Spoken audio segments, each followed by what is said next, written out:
evening, ladies and gentlemen. HarlequinCoHO here, and we just had a nice big patch for Company of Heroes Online. Specifically on December 15th, patch 3.10090 came out, and it changed a whole lot of things about the game. First off, there were a few extra features that were added. The lobby was changed a little bit, and there were just a plethora of balance changes and little bug fixes and things like that. So I thought it would be cool if we just sat down, kind of went over the highlights of this patch, and investigated what sort of things we can expect. If you look in the upper right-hand corner of your screen where this little dog tag area is here, there is the system menu button. Within that, there is a brand new View Last Replay button. Clicking on this button will do exactly what you think it would do.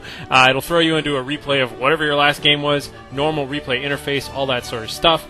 Watch through it and all that, have fun, and when you're done, click surrender and it'll pop you back to the screen. That's kind of cool. I know a lot of people in the community have been wanting officially supported replays for some time, and hell, I think that's a step in the right direction. So hopefully that'll be a portent of things to come, indicating somewhere in the future there will be more full-blown interactive replay kind of interfaces and that sort of thing. So another tiny little new feature here is if you go into the training missions area, you'll see that they have added 3 new training missions at the bottom. And I'm kind of a geek. I actually really like doing training missions, and probably the first thing I do when I finish this recording is I'm going to go through and play all these. But that's kind of cool, because one of the biggest complaints that I think a lot of new players have about this game is that the learning curve is really steep, and so anything that they can do to kind of get a feel for what it feels like to play this game in a multiplayer setting is good. It helps players out. These are all 2 versus 2s with all computers out there, different skill levels, that sort of thing. I think that's great. So one thing you may notice when you first log in is that you do have an extra commander slot, and I don't need to show you what that looks like because that's boring, but you have 6 slots now instead of 5. And that's kind of cool, because now you can have 1 of each type of commander, both allies and Axis. And I'm all for that. Of other note here is if you go into your friends list, you will see that they have added this little text area up top here, where you can now just go up here and just type in anybody's name, like say Harlequin, and just click on the plus button, and bam, you'll add Harlequin to your friend. Oh crap, did I just show lots of people that? No. Well, whatever. Anyhow, that's a cool interface, and I like that idea, because before it was kind of awkward to add new people to your friends list. So that's all good. A few other things to look at here in terms of the campaign and custom games and reward games. The campaign has had all of its supply boosted, so for later missions and stuff like that, it adds a lot more supply and experience. So if you love playing through the single player, which I played the hell out of that when it first came out way back in Vanilla Company of Heroes, and I really want to play through it again and see what's changed. But that's pretty sweet the way they've broken it all up into missions and stuff. So check that out if you like single players. It's a good way to level yourself and get some experience. And also, if you like custom games, they boosted the amount of experience you get from custom games. It used to be 50% of what you got for a reward game. Now it's 87% of what you get for a reward game. So a lot of people have varying opinions on where that number should be, and frankly, I don't care. I'll let them sit there and talk about that. But so that has been increased now. You'll get more experience for that. A few other things that have changed here is they went ahead and they added this new kind of mouse over drop down effect here, and that's kind of cool. One problem that I see with that is that the mouse over text also fires up, so you can't really read the menu at all. And I kind of think this whole double button and then 2 buttons down here thing is a little clumsy at times. But hey, man, whatever. At least they're looking at kind of making that better. So good for them. But that's a pretty good highlight of some of the improvements and new features out there.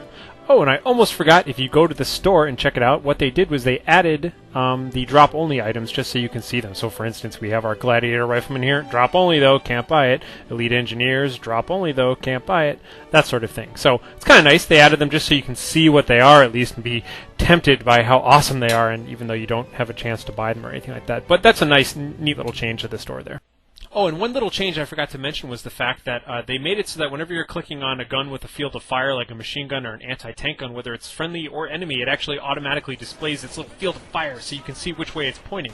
And that's actually a huge change, because so many of the initial encounters early on have to do with a machine gun setting up and a bunch of troops coming up to attack that machine gun. And the ability to simply click on that unit, see its field of fire, and use that to negotiate around it and come around the other side of it and stuff like that. That's really interesting, and that's actually going to change the micro battles a little bit early on.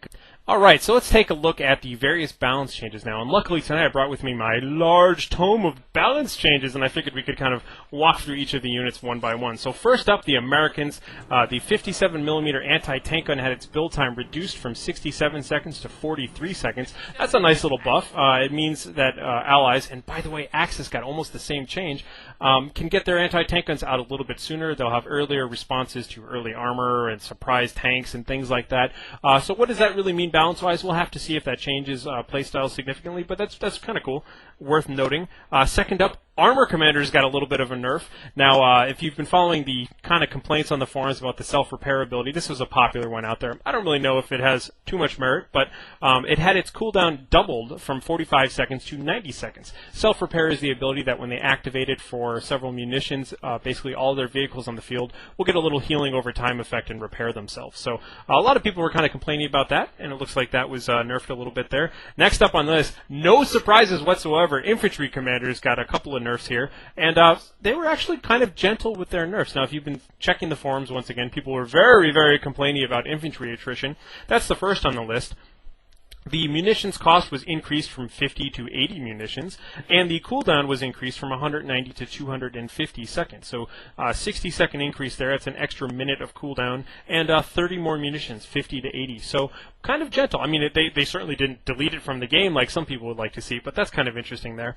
Next up is the Infantry Commander Camouflage ability. So again, this was just kind of a slight little nerf, but what happens here is that when engineers were camouflaged and they were moving around the map and would try and cap something, your flag would just mysteriously start going down, and then all of a sudden it would become their point. So now what happens is if a camouflage unit starts trying to cap a point, they get revealed during that time, and then if they don't fight or don't get in combat at all, they go back into camouflage once they're done. But at least this way you can see them on the minimap, so that's kind of clever. So next up, let's take a good look here at some of the hero unit changes for the Americans. The Allied Assault Jeep is the first one on the list here, and most of these heroes were restructured. They had their abilities kind of flopped around, but the Assault Jeep actually got some of the real changes here. So first off, its rarity was changed. So it was changed from uncommon to rare, meaning it went from green to blue as an item. Doesn't really matter too much. They did change the recruitment cost, and that's huge. It used to be 200 manpower, and now it is 240 manpower and 10 fuel. So the 10 fuel requirement means that it's not going to be as popular in opening. So normally you can get just a plain old Jeep for 200 and that's it. Now this is 240 plus 10 fuel. And if you guys have played around with the reconnaissance Jeep at all, the recon Jeep can call down artillery and stuff, that also has a 10 fuel requirement. I mean, it always had that. But now the Assault Jeep acts more like that hero Jeep. Otherwise, they kind of restructured where exactly the points were per level. At level 5, it's not too much different, but at level 1, it does have, it can capture points at a 50% reduced rate. With a little bit of a sight increase, and then it gets accuracy, health, damage, and then its sight increase. And then its capture ability is perfectly normal. So it captures at normal speed at level 5. So a little change there at level 1. And then for the rest of these heroes, they kind of flopped around all of their abilities while keeping most of them the same. So I'll just kind of go through that real quickly here.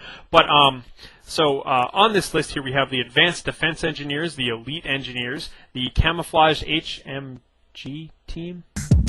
The hell is a Camouflage HMG Team?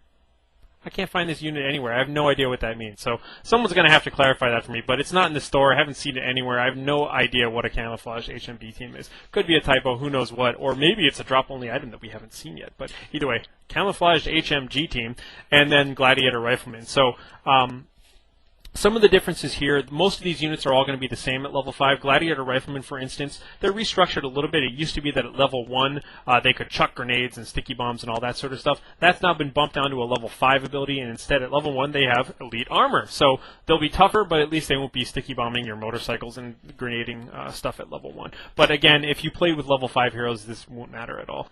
All right, now, for the Wehrmacht, we have a whole bunch of changes here. Get rid of that crap. So first off, the Pak-38 anti-tank gun. That's pretty much the same change that the Allies saw. 67-second build time reduced down to 43 seconds. But this is a curious one here. The Pak Veterancy was swapped over from being a support vehicle, from being a support unit to being a vehicle veterancy. So it now vets up with things like Pumas.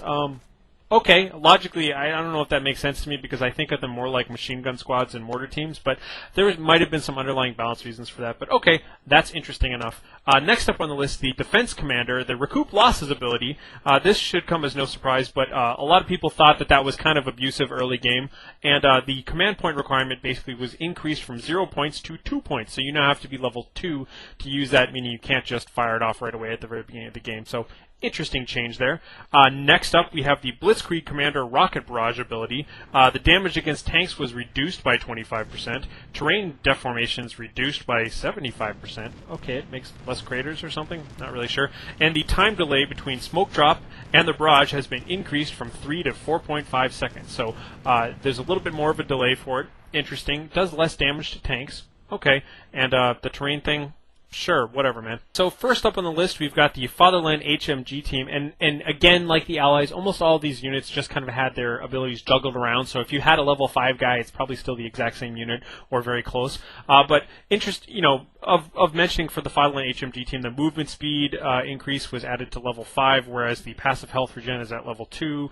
Just kind of a quick overview here. The Burgers Panzer Pioneers, they get the Panzerschreck at level 1. At level 5, they get the third guy added to them, and a bunch of the other abilities are kind of mixed up in the middle there. And the Field Specialist Sniper has a crippling trap ability obtained at level 5. A few other little changes like that, but not too different overall. So that's about it for the Wehrmacht.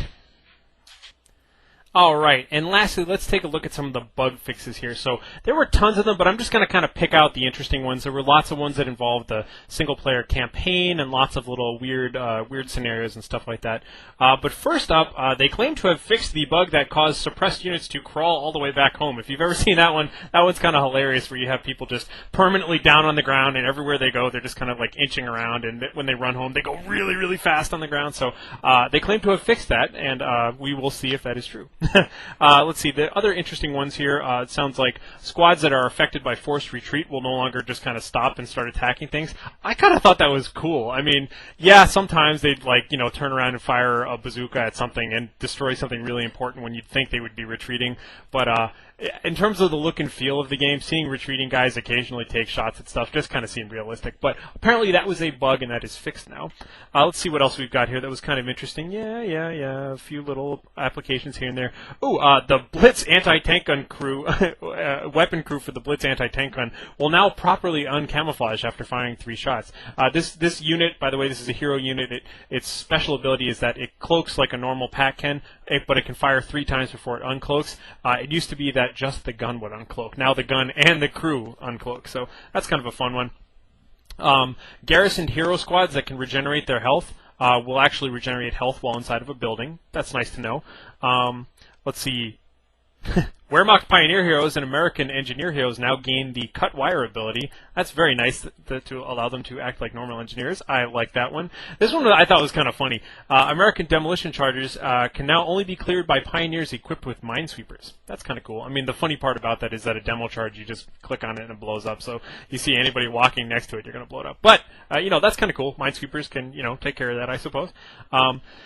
This one I like. If you've ever had this happen to you in a 2 versus 2 game, this one's kind of funny here. Neutral buildings that have been garrisoned by Allied squads can no longer be targeted by the American Infantry Forward Barracks ability. What would happen is if you had your own unit in there and your ally put a forward barracks on the building, your unit just disappeared. It was still there, it was in the building, but it was like totally unselectable because the building changed into a different building.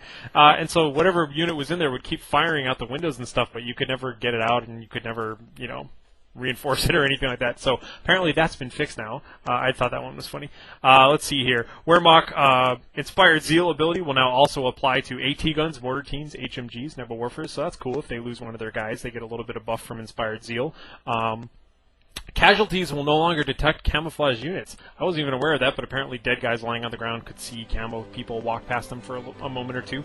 And finally, fixed an issue that allowed engineers, pioneers to repair the crew of anti-tank guns. Not the anti-tank gun, but also the crew, basically healing them. Kind of interesting bugs there for you. All right, ladies and gentlemen, this concludes the summary of the December 15th patch. I hope you guys enjoyed it. Stay tuned for more information about the HarlequinCoHO Invitational Tournament, as well as just more games in general. So once again, you guys are excellent, and have a good night.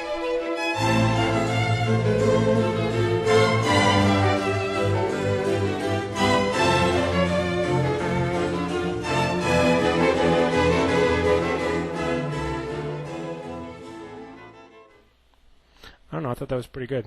Was that good? It was okay.